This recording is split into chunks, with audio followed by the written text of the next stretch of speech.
Wapenzi waumini, Ramadhani yaisha, siku zaisha, zapita, zinakwenda, na wewe wamalizika.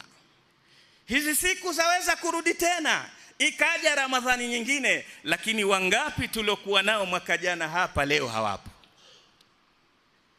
Wala usibabaike ukasema kijana, wallahi tumewazika watoto wetu.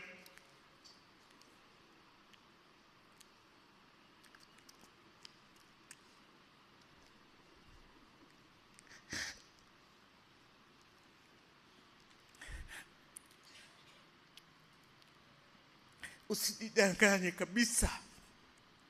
Usijidanganye kabisa. Haya mauti ni mfano wa upepo. Mauti ni kama upepo. Kila wakati kama yanavyoruka kuruka yakamfikia mwingine, kuna siku yatamruka mwingine yakuje wewe.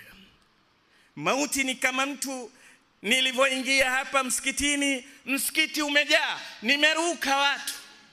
Hivi ndio mauti yaweza kutoka yakenda kwa mbali kule, lakini kesho yakarudi wewe wa karibu. Kesho kutwa yakenda kule. Yanavoruka mtu ndivyo yatakavyokurukia wewe. Usiseme bado.